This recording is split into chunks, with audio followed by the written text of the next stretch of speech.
Good afternoon, everybody, and Tony here. Now, I want to dedicate this video to Antwan or Twan or Twizz from Let's Run It Back because he ran a very special thing for his channel called A Show That Found Me When I Needed It the Most. And I could not have picked a better anime than what I'm about to talk about right now, because this has been something that I not only wanted to express to the full, but it's also been something that I have been holding most dear to. So Twizz, if you're watching this video right now, I hope you enjoy it, and I hope you also enjoy the anime that I'm about to talk about right now. So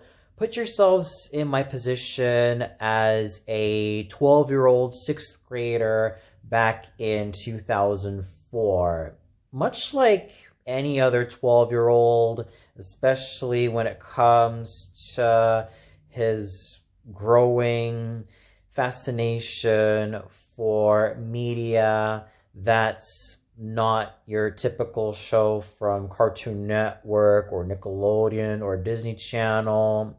You kind of find yourself bored with a good chunk of the shows there, which was the case that I had been going through at that oh so tender age, considering that the shows back then that I enjoyed most, specifically from Cartoon Network, were He-Man and the Masters of the Universe 2002, Teen Titans, and Justice League, as well as Justice League Unlimited.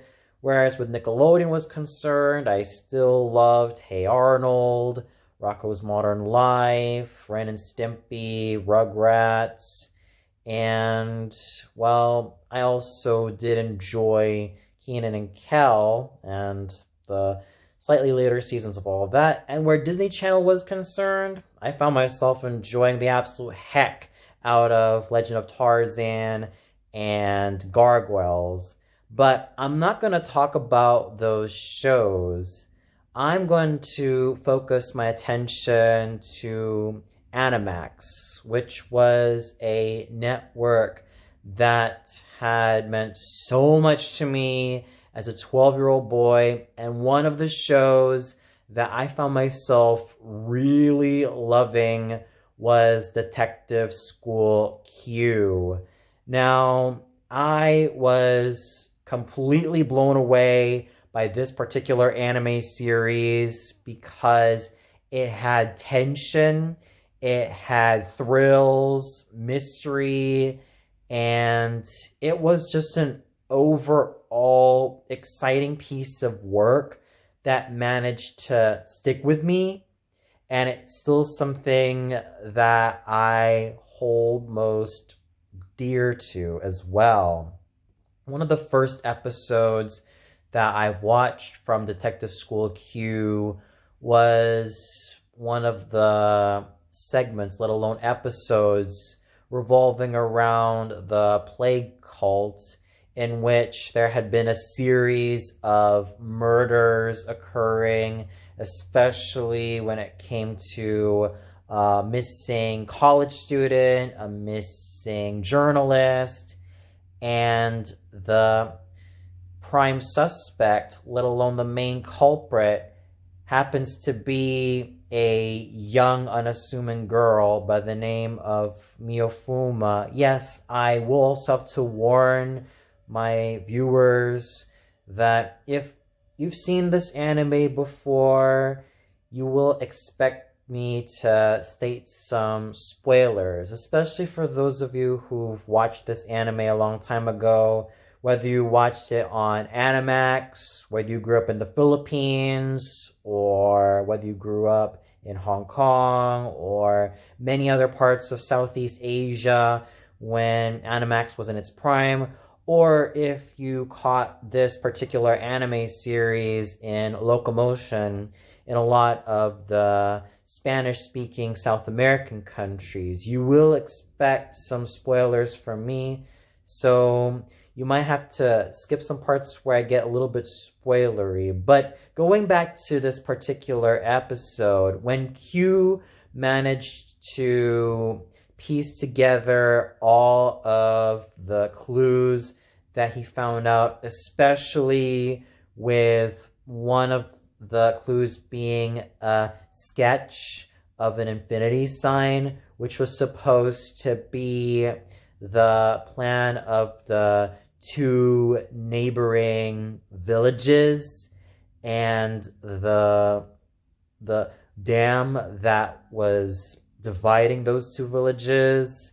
It starts to make a whole lot of sense as to what's really going on. And the opposing village had supposedly a case of smallpox, with Kintaro coming in with a pickaxe to destroy that border, only to have it revealed that it was all just a fabricated lie that was made by some fanatics to protect their treasure. This was a case that was very intriguing to me because it definitely built up on the drama, the excitement, and the thrills. And that was just my first taste of the excitement that I was going to garner from Detective School Q. Not just in terms of how the story unfolded, but also because of its characters. I found myself loving Kyurenjo, the main protagonist, a whole lot more, because even though he presents himself as enthusiastic, jolly, and kind of sneaky when it came to Megumi, he can be very serious, determined, and sharp-headed when it comes to solving mysteries. This is especially the case when he uses his tactical expertise to great use. And that was something I have learned to respect when I saw Q deduct everything that was going on, and it was able to make me just root for him every single time he was on screen. Speaking of Megumi, I found myself really enjoying Megumi Manami, who was the only girl of Class Q. What made her so special was not just her sharp mind, her intellect, and her charisma, but also the fact that she had photographic memory, which she used so well. I found myself relating to Megumi because I do have photographic memory, especially when I use it for remembering my lines for plays or for film shoots, or even for some really interesting facets that I've learned for tests or anything that I've read. I found myself really relating to Megumi because of that special gift that she had, and I found myself also rooting for her. I considered her to be one of my all-time beloved role models, and I kind of looked up to her as if though she were the older sister I wanted to have, considering that I was 12 years old watching Detective School Q, and the likes of Q, Megumi, and Ryu were 14 when the anime first aired in Japan in 2003. Kintaro was 18 when, of course, the anime aired in 2003. And Kazuma Narusawa was 11, like I said, when the anime first aired in Japan in 2003. So Megumi was really someone I looked up to. The same thing I could say about Ryu Amakusa. Ryu Amakusa was someone who was very mysterious, cool, calm, collected, and aloof, but also extremely intelligent, quick on his feet, and quick on his mind. And that's something that I've learned to appreciate so much about him growing up. And he too was one of my role models when I was an impressionable 12-year-old boy, just starting to become a fully fledged, hardcore otaku.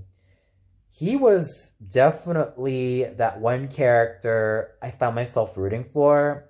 And with every single layer of his character being peeled back like an onion, I started to understand a lot more about him, considering that he carried the unfortunate burden of being Pluto's heir. Now, if you don't know Pluto, unless you've watched Detective School Q and consider yourselves hardcore fans of the show, Pluto is essentially a criminal syndicate that Dan Detective School, or DDS, is trying to stop.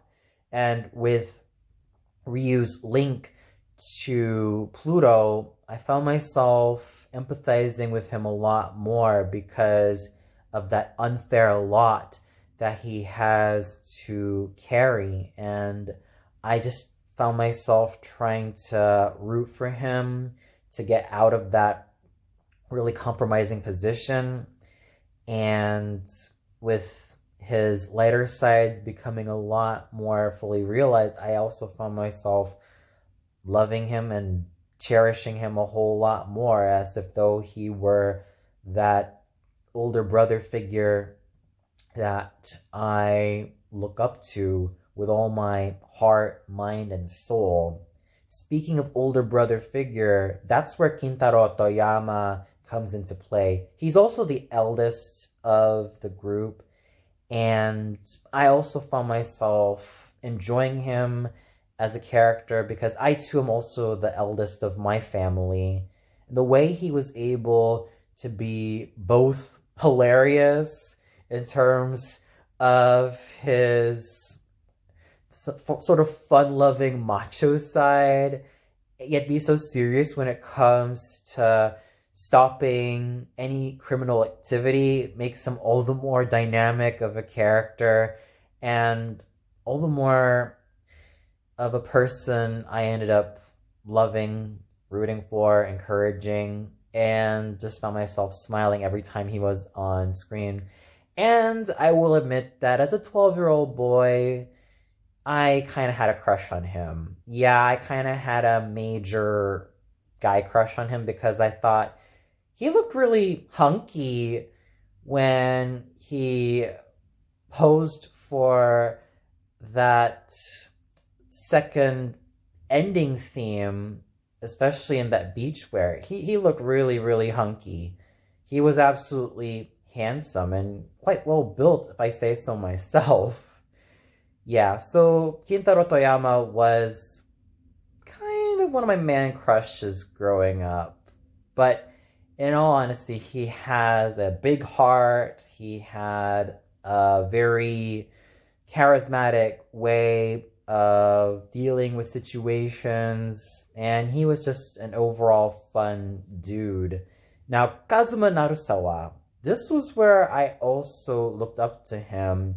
We were roughly the same age, and I definitely loved the way he was able to use his brain to analyze and just figure out what the motives of the perpetrators were, as well as find out the next steps of how to solve this case. It also helps that he was a whiz kid. He was one of the super duper intellectual ones, and I found myself really enjoying everything about Kazuma because of how he also helps his groupmates slash friends, and he's also the youngest of Class Q.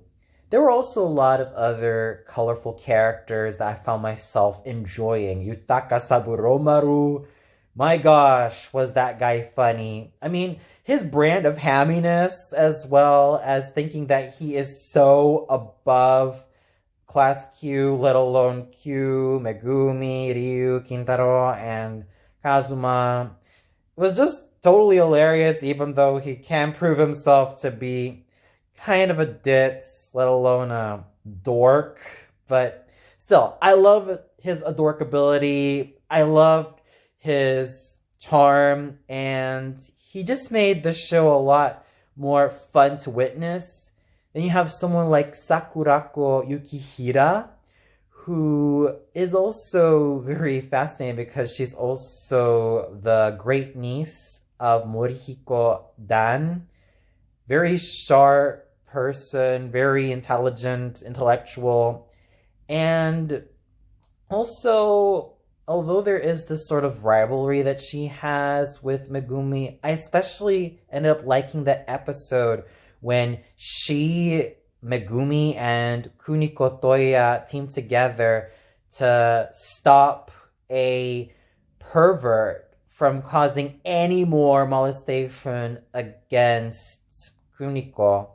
And that was the episode that I found myself really rooting for Yukihira, Kuniko, and Megumi. So speaking of Kuniko Toya, one of her most sterling moments was in the episode when Yukihira, and Megumi formed a sort of trio, although they were initially hesitant to work together. But when she ends up stepping to the plate to stop that perverted asshole of a man by giving him a sort of judo flip, that's when I started to really, really root for her. Sure, she starts off as pretty timid, mousy, and very withdrawn, but in essence, she's a very sweet, loving, and pretty lovely character to witness on screen. And it's not just the teenagers that made this show all the more awesome, let alone more watchable. The adults as well. Morihiko Dan had a strong sense of authority, which I've learned to respect. Shino Katagiri has sort of maternal warmth to the students. Nanami Kotaro, oh my goodness, was this guy absolutely fun. His disguises, as well as the way that he presented himself as not only a mentor figure, but also as a sort of trickster, totally brilliant. He was just charisma and charm incarnate, but also quick wit. That is just what made him thoroughly brilliant. And then you have Tatsumi Hongo, who wasn't introduced until the slightly later episodes. Very stern and very imposing figure, but deep down, he does care for his charges and he wants to make sure that none of them get hurt. So there was no doubt that Detective School Q was an anime filled to the brim with characters that I am so glad to consider as my role models growing up. And I feel like they have helped me to become the man I am today. This was thanks to Q's sense of intellect, Megumi's photographic memory, as well as her spunk and charm, Ryu's cool, calm, and collected sense of intelligence, Kazuma being the brain of the team, and Kintaro being a sort of big brother to aid his teammates in a lot of sticky situations. And not to mention, he is also fun. And like I said, I kind of did have a bit of a man crush on him when I was a very impressionable 12-year-old boy. And the cases themselves were absolutely brilliant. I found myself not just enjoying the multi-parter with the plague cult and the lies that occurred, as well as the mystery and the tragedy that unraveled from those episodes, but also what I would like to call the Ichinose family drama, because, well, when you have someone like Kaoru Ichinose, with whom Q established a friendship ever since they also go to the same school. The case kind of becomes a little bit more personal for not only Q, but also the rest of DDS, let alone Class Q, as well as for Kaoru. And there's just a lot of intrigue and scandals that ended up bubbling through the surface, such as her older brothers feeling like they are at the risk of losing an inheritance, the tragedy that was occurring, especially with their mom not in the picture, and the aunt Sachio feeling like she's entitled to that inheritance. And on top of that, the big reveal in which the fortune teller who was hosting that seance was none other than Mrs. Ichinose, Kaoru's mother, and the tragedy that transpired, especially because of all the financial troubles that the Ichinose family were going through, and the reveal that it was Kaoru's older brothers, Tomohiko and Akihiko, who killed their own mother, just made the case even more distressing and sadder to watch, because I never expected this to happen, and to have this unravel on screen just made me feel sadder for Kaoru and just wished for a greater future for her. And when Kaoru read that letter that Q gave her after her older brothers were arrested, I felt so sad for everyone in the family. I felt especially sad for Kaoru and for Mrs. Ichinose. The sacrifices that Mrs. Ichinose had to go through as a mother for her children, but to also bear the cross in which Tomohiko and Akihiko were going through, especially when she states that she's always loved Akihiko, but she felt really sad to see him have his life go astray when he joined a gang. It made me empathize with Mrs. Ichinose a lot more, and my heart definitely went out to Kaoru.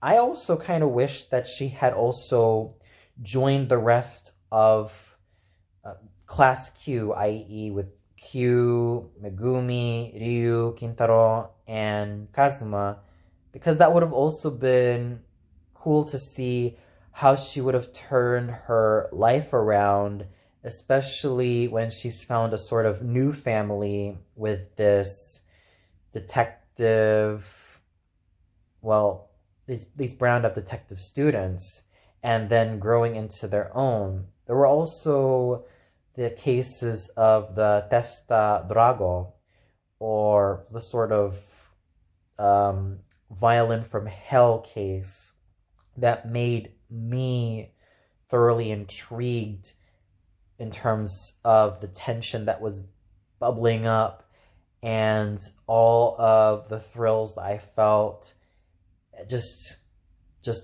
coursing through my veins every single time. And suffice it to say, with those standout episodes and the characters that I've highlighted from Detective School Q, it's no wonder why I still love this anime to this very day. It's got thrills, it's got excitement, characters that I've ended up rooting for, and something that I consider to be an absolute gem. Sure, I did turn my nose up at Dave the Barbarian or a good chunk of Disney Channel sitcoms, obviously from Disney Channel, while I was at that tender tween age. And sure, I did end up kind of scoffing a bit of Nickelodeon's programming, such as SpongeBob at that time.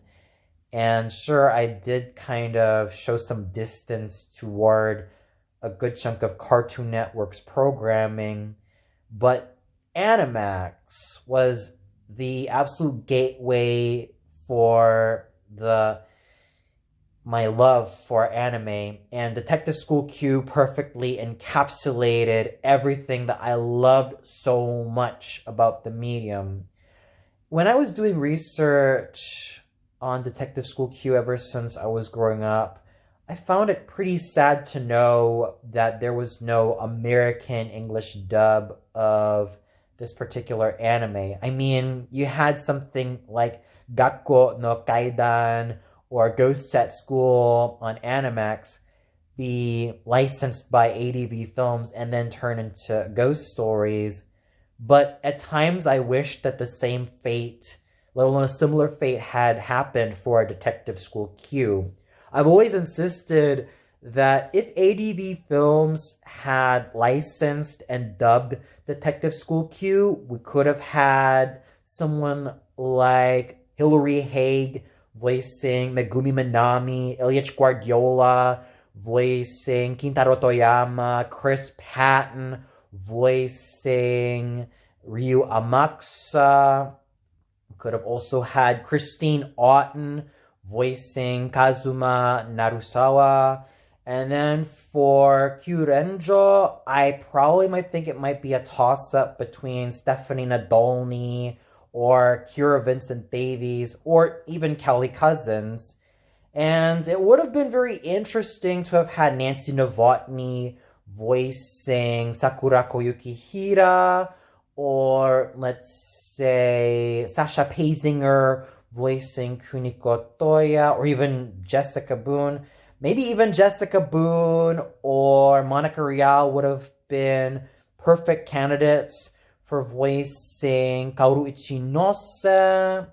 We would have also had Tiffany Grant voicing Shino Katagiri, or R. Bruce Elliott voicing Morihiko Dan, and we could have had a lot of great voice actors from ADV Films, such as Andy McCavan voicing, who was that again? He would have voiced Anubis, and then you probably would have had, let's say, Lucy Christian, and all of those, or even Shelley Colleen Black.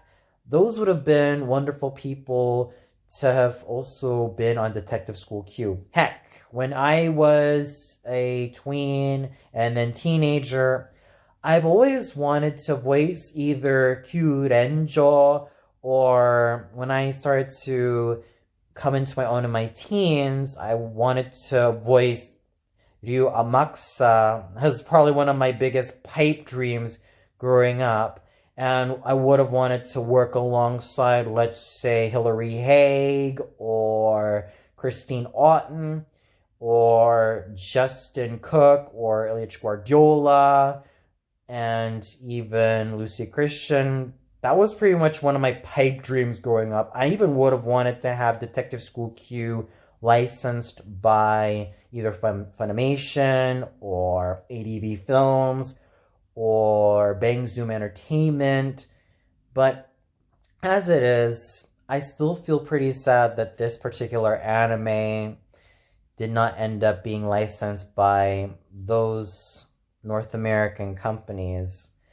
I did catch the Animax English dub of Detective School Q, obviously on Animax, and you had names such as Candice Moore voicing Q, Andrea Kwan voicing Megumi Minami, Sarah Hauser voicing Kazuma Narusawa, Rick Thomas, Darren Pleven voicing Kintaro Toyama, and I think Rick Thomas voiced Morihiko Dan, but sometimes I feel like it's still not the same, because as much as I love the Animax English dub's performance, it would have been really interesting to have had a North American company license Detective School Q. But I do get why this anime wasn't as well known in North America, because it kind of was overshadowed by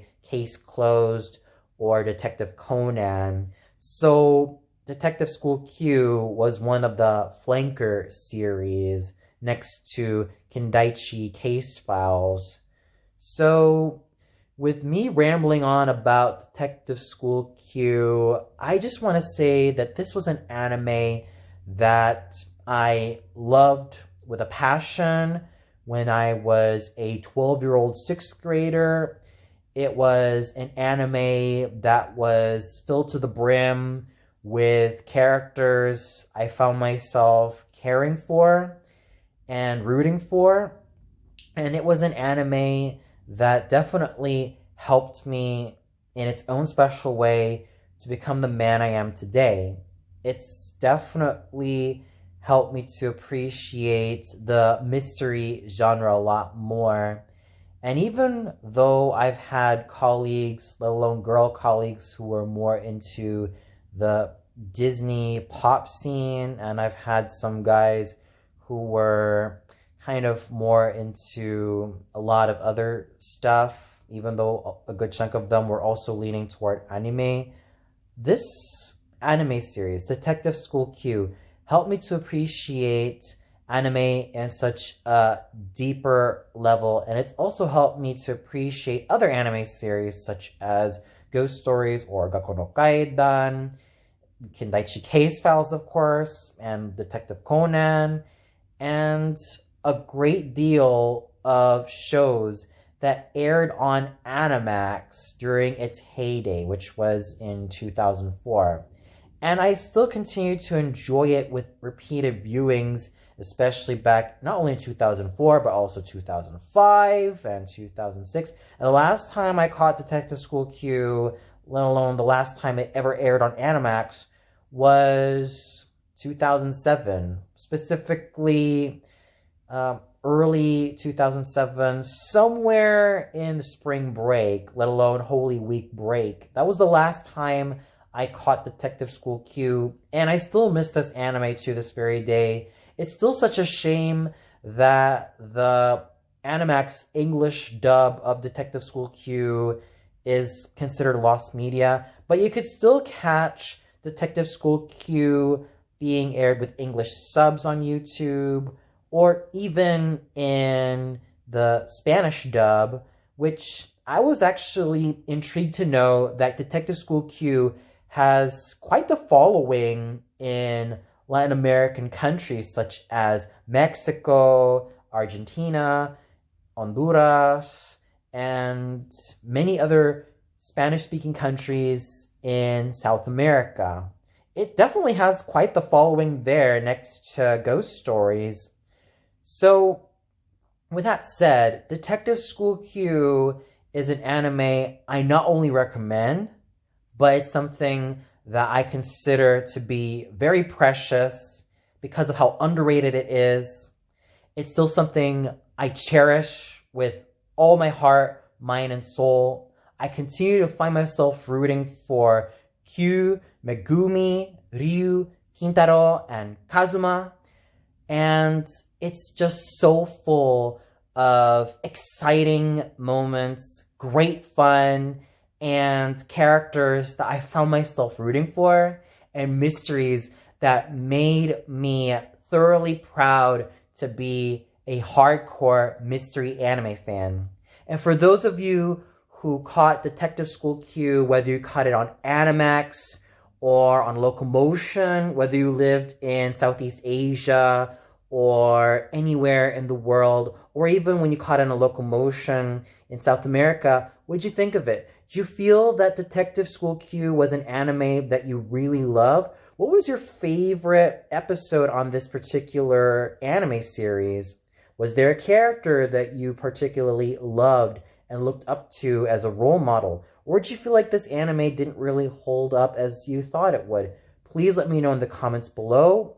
And Twizz, I hope you enjoyed this video. Thank you so much for your amazing content on Let's Run It Back. And I'm definitely going to keep the nostalgia that I have for Detective School Q alive. Take care. Thanks for watching.